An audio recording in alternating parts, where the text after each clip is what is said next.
Assalamualaikum warahmatullahi wabarakatuh. Salam sejahtera bagi kita semua. Mudah-mudahan pada pertemuan kita hari ini semuanya dalam keadaan sehat hari ini dan seterusnya. Amin amin ya rabbal alamin. Dalam pertemuan kita hari ini kita akan membahas atau melanjutkan pembahasan minggu kemarin tentang pemeriksaan fisik head to toe, pemeriksaan fisik pada pasien head to toe bagian 2. Yang akan kita bahas pada pertemuan hari ini, yang pertama adalah tentang genitalia, pemeriksaan genitalia. Yang kedua adalah pemeriksaan rektum dan anal. Yang ketiga adalah pemeriksaan muskuloskeletal. Dan keempat adalah pemeriksaan neurologi atau saraf, sistem saraf.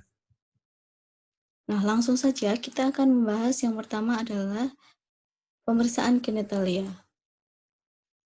Tujuan dari pemeriksaan genitalia sendiri yang pertama adalah untuk mengetahui adanya lesi atau luka pada genitalia. Yang kedua adalah untuk mengetahui adanya infeksi seperti gonorea, sifilis atau yang biasa kita sebut dengan infeksi menular seksual atau penyakit menular seksual. Yang ketiga adalah mengetahui adanya kebersihan pada genitalia pasien. Contoh gambarnya adalah seperti ini, bisa diamati. Selanjutnya kita akan membahas tentang genitalia pada laki-laki. Nah, pada genitalia laki-laki ada inspeksi dan palpasi. Yang pertama adalah inspeksi, yaitu mengamati pada genitalia atau penis tentang kulitnya, ukuran, dan kelainan pada penis tersebut. Apakah pada penis tersebut ada lesi, ada hernia inguinal, atau ada kelainan bentuk dan ukuran. Selanjutnya untuk palpasi dengan cara menekan dengan lembut dari batang penis tersebut untuk mengetahui apakah ada nyeri dan nyeri tekan atau nyeri pada saluran di sperma atau di penis tersebut dengan cara menekan dengan jari-jari tangan pemeriksa atau menggunakan ibu jari. Selanjutnya adalah pemeriksaan pada genitalia perempuan. Inspeksi adalah untuk mengetahui kuantitas dan penyebaran pubis merata atau tidak. Terus mengamati adanya lesi, eritema, adanya keputihan atau candidiasis. Untuk palpasi sendiri yaitu dengan menarik lembut labia mayora dengan jari-jari oleh satu tangan pemeriksa untuk mengetahui keadaan dari klitoris, selaput darah, perisium, dan bagian organ dalam dari genitalia perempuan.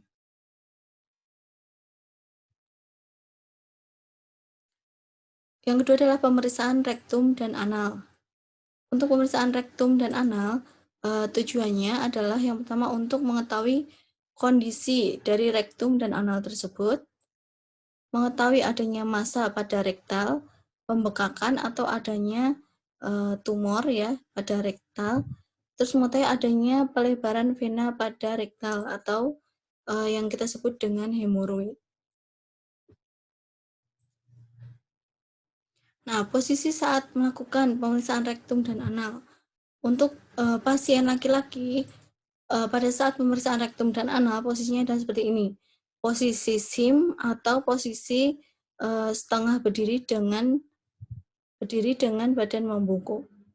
Untuk posisi pada perempuan, posisinya adalah litotomi atau seperti melahirkan, bisa kakinya setengah ditekuk seperti ini atau kakinya diluruskan ke atas.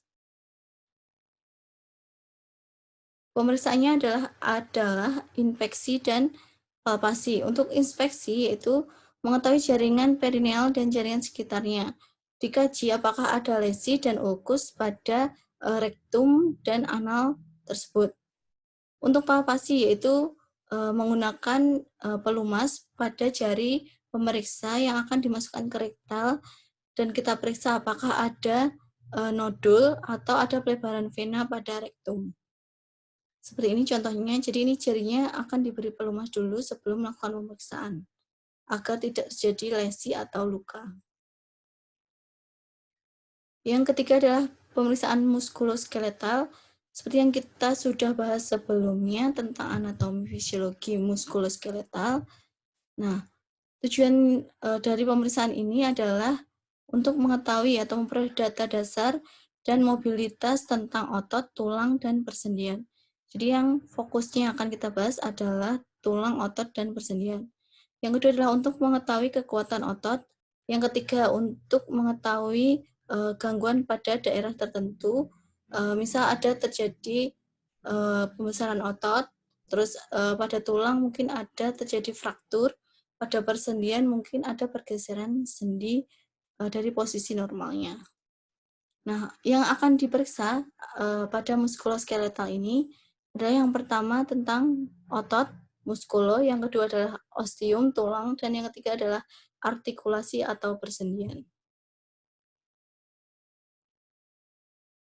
Untuk muskuli atau otot, inspeksi yaitu kita melihat ukuran dan ada tidaknya atrofi atau hipertrofi. Atrofi itu pengecilan pada otot, hipertrofi adalah pembesaran pada otot.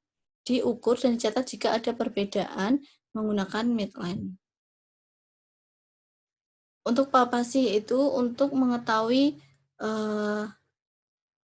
keadaan otot pada saat istirahat dan pada saat kontraksi. Apakah ada kelemahan saat berkontraksi atau otot tersebut tidak bisa berkontraksi secara normal.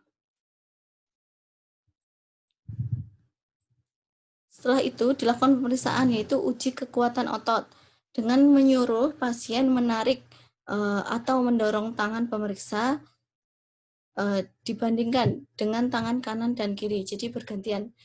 Yang pertama adalah tangan kanan, yang kedua tangan kiri. Selanjutnya adalah memeriksa kekuatan otot dengan memberi penahanan pada anggota gerak atas dan pada anggota gerak bawah. Jadi ekstremitas atas tangan dan ekstremitas bawah. Dengan cara menyuruh pasien menahan tangan atau kaki. Dan contohnya ada seperti ini ya. Sementara pemeriksa menariknya dari yang lemah sampai yang terkuat, amati apakah pasien bisa menahan beban yang diberikan dari pemeriksa tersebut. Selanjutnya adalah ostium atau tulang, yaitu mengamati kenormalan dan abnormal dari sum-sum tulang, susunan tulang. Yang kedua adalah palpasi untuk mengetahui adanya nyeri tekan dan pembekakan. Nah, ini contoh dari pembekakan tulang. Ini contoh dari fraktur. Nah, ini normal dari susunan tulang. Selanjutnya adalah persendian atau artikulasi, yaitu inspeksi semua persendian untuk mengetahui adanya kelainan dari sendi. Untuk palpasi sendiri yaitu untuk mengetahui adanya nyeri tekan. Yang ketiga, kaji dengan ROM atau range of motion. Seperti ini contohnya, jika sendi mengalami abnormal, kalau seperti ini namanya artritis, pembekakan pada sendi-sendi biasanya tidak dapat digerakkan atau kaku. Kita akan membahas tentang range of motion atau ROM. Nah, ROM sendiri yaitu jumlah maksimum gerakan yang mungkin dilakukan sendi pada salah satu dari 3 potongan tubuh, yaitu sagittal, transversal, dan frontal. Untuk sagittal sendiri yaitu potongan tubuh dari depan ke belakang, membagi tubuh menjadi bagian kiri dan kanan. Untuk transversal yaitu garis horizontal, membagi tubuh yaitu bagian atas dan bawah.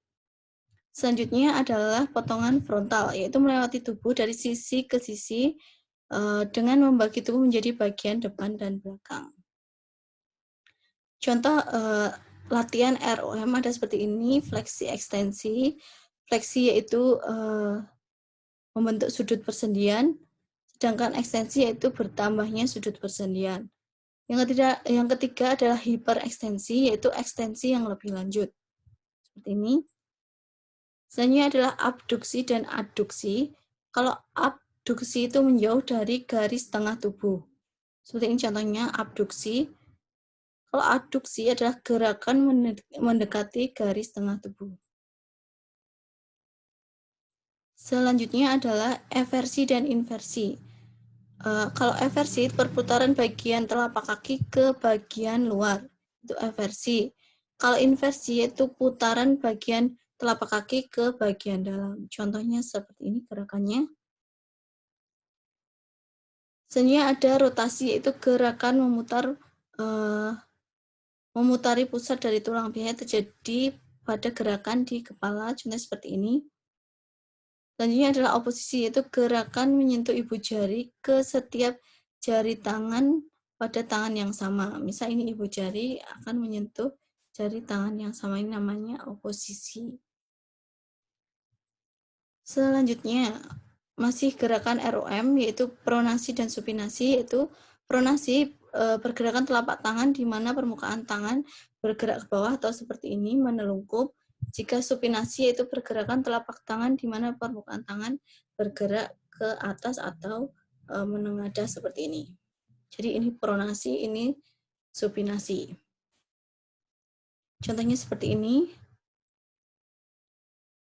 Nah, kita lanjut bahas ke sistem neurologi atau yang terakhir dari pembahasan kita atau diskusi hari ini tentang sistem pemeriksaan sistem saraf atau sistem neurologi. Tujuannya adalah untuk mengetahui integritas sistem persarafan yang meliputi fungsi dari nervus kranial, sensori, motor, dan refleks. Yang akan dikaji atau diperiksa, yang pertama adalah pengkajian 12 saraf kranial, pengkajian saraf sensori, dan pengkajian pada refleks. Sekarang kita bahas 12 saraf kranial. Agar bisa menghafal, kita menggunakan huruf bagian depan, yaitu OOO, triple O, TTA, FA, GF, AH. Yang pertama yang akan kita bahas adalah saraf penciuman atau olfaktorius. Di sini pasien diminta untuk membau seperti kopi atau vanila. Jadi pasien untuk membau atau mencium, dan setelah itu pasien diminta untuk menebak atau mengira-ngira bau apa yang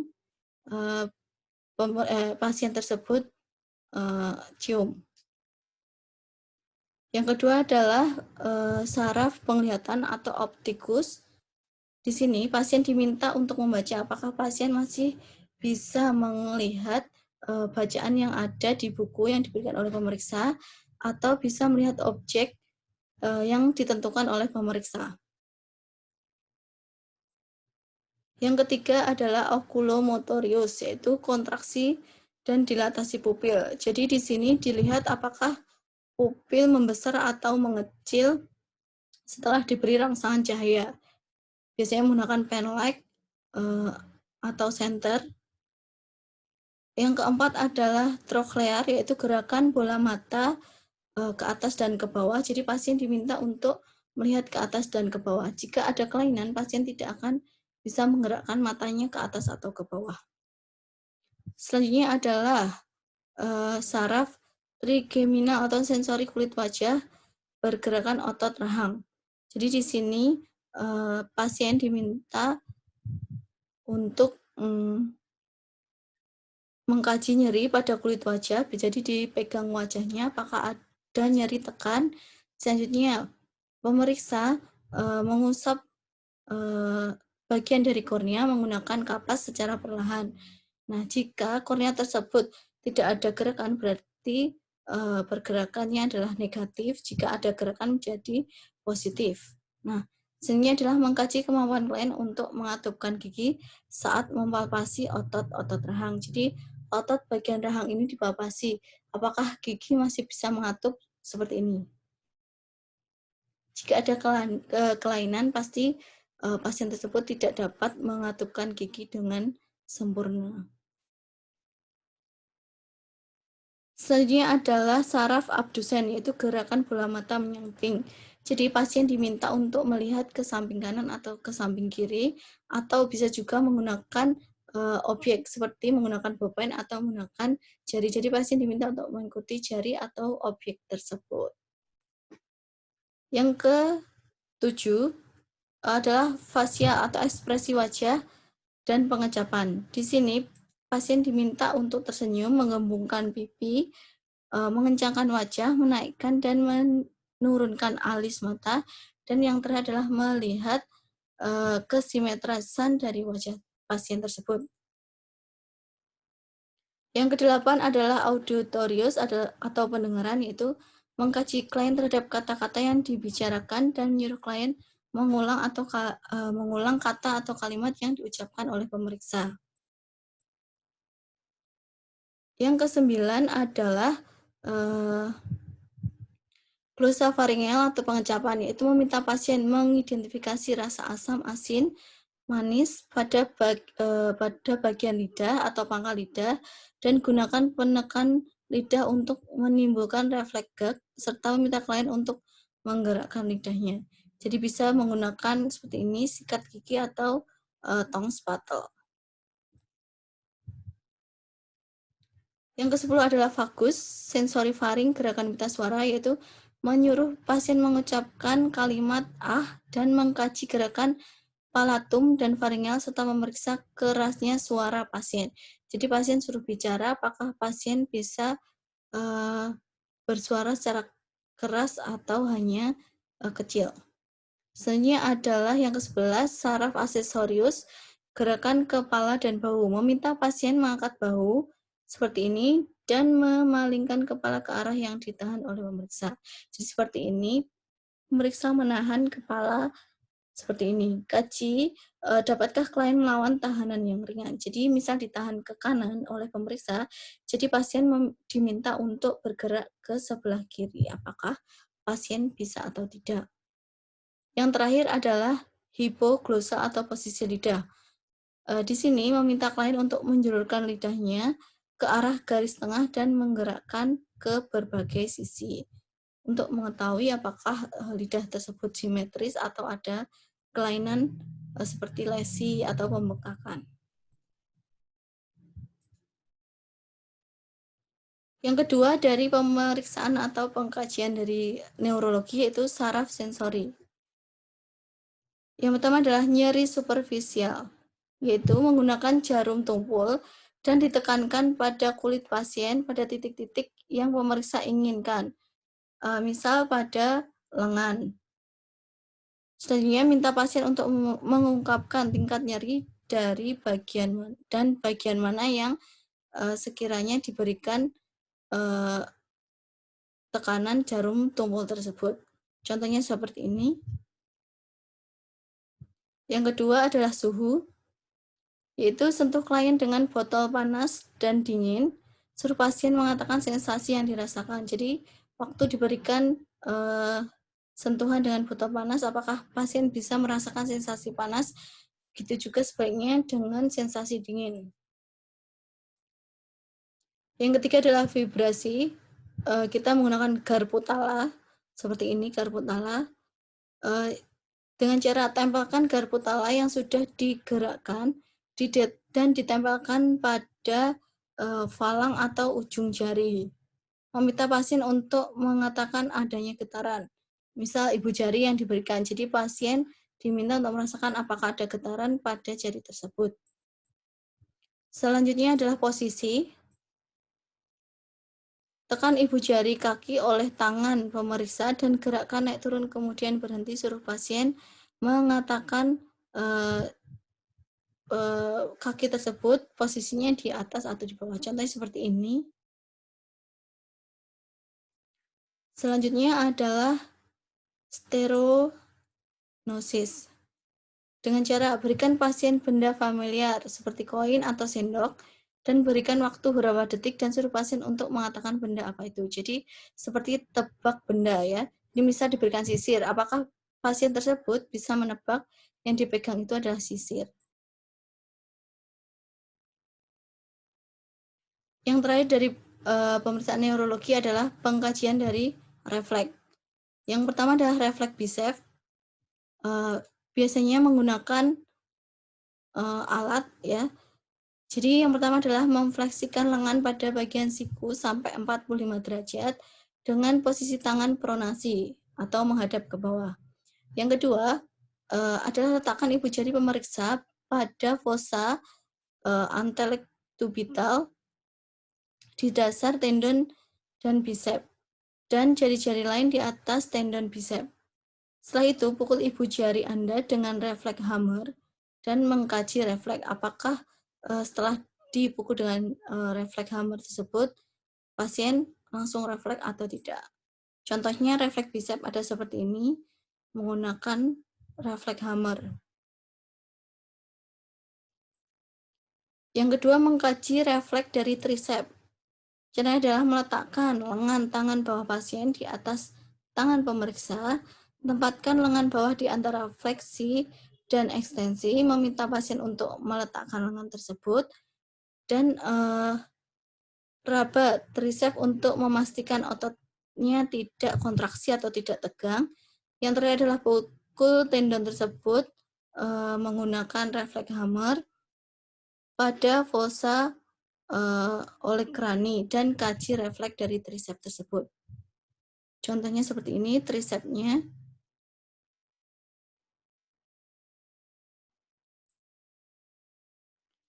Yang ketiga adalah refleks patella, yaitu meminta pasien duduk dan tungkai menggantung di tempat tidur atau kursi. Rilekskan pasien dan alihkan perhatian. Jadi pada waktu akan memukul menggunakan refleks hammer, pasien sebisa mungkin diajak komunikasi. Jadi untuk mengalihkan perhatian dan tidak terfokus pada refleks atau pukulan yang akan diberikan menggunakan refleks hammer. Setelah itu menarik kedua tangan di depan dada. Setelah itu pasien teralihkan pukul refleks hammer di tendon patella. Setelah itu kaji refleksnya. Seperti ini, setelah dipukul, mau mukulnya jangan terlalu keras. Biasanya cuma mengayun menggunakan pergelangan tangan aja. Jadi bawah ini nggak ikut mau mukul, hanya ayunan dari pergelangan tangan. Yang keempat adalah refleks dari brachioradialis. Letakkan lengan tangan bawah pasien di atas tangan pemeriksa. Yang kedua, tempatkan lengan bawah di antara fleksi dan ekstensi serta sedikit pronasi. Pukul menggunakan refleks hammer pada tendo brachialis, pada radius bagian distal dan pada bagian datar hammer. Setelah itu catat refleks dari brachioradialis tersebut. Di sini ya, brachioradialis, contohnya seperti ini. Selanjutnya adalah refleks Achilles. Caranya adalah meminta pasien duduk dan tungkai menggantung di tempat tidur atau kursi seperti pada pemeriksaan sebelumnya, patella. Setelah itu dorsofleksikan telapak kaki dengan tangan pemeriksa. Setelah itu pukul tendo Achilles menggunakan refleks hammer dan kaji refleksnya. Contohnya seperti ini, Achilles itu di atas mata kaki, di pergelangan kaki.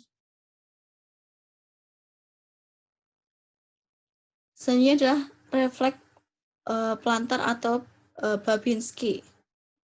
Gunakan benda dengan ketajaman yang sedang, bisa menggunakan pensil atau bolpen atau ujung dari stick hammer. Biasanya stick hammer atau pukulan hammer itu di belakangnya ada bagian yang sedikit tajam. Terus goreskan pada telapak kaki pasien, bagian lateral dimulai dari ujung telapak kaki sampai dengan sudut telapak kaki. Jari kelingking lalu belok ke ibu jari. Refleks positif telapak kaki akan tertarik ke dalam. Jadi jika pasien positif, refleks plantarnya, pasien tersebut otomatis akan menarik telapak kaki tersebut ke dalam. Contohnya seperti ini. Gerakannya tadi ya, dari ujung telapak kaki sampai dengan sudut telapak kaki jari kelingking, lalu ke ibu jari. Lalu setelah itu jangan lupa dikaji refleksnya, apakah dia positif atau negatif. Nah, yang ketujuh adalah refleks cutaneous. Ada 3 refleks, yaitu refleks gluteal, refleks abdominal, dan kremasterik. Ini terjadi pada pria. Untuk refleks gluteal yaitu meminta pasien melakukan posisi berbaring, miring, dan untuk membuka jalannya seperlunya. Rangsang ringan bagian perineal dengan benda berujung kapas. Jadi menggunakan kapas pada bagian perinealnya. Terus untuk refleks positif, sphincter ani akan berkontraksi. Sphincter ani itu pada bagian perkemihan ya. Untuk refleks abdominal itu minta klien berdiri atau berbaring, tekan kulit abdomen dengan benda berujung kapas seperti ini contohnya. Dari lateral ke medial, kaji gerakan refleks otot abdominal, ulangi pada keempat kuadran, ya, atas kiri dan kanan dan bawah kiri dan kanan.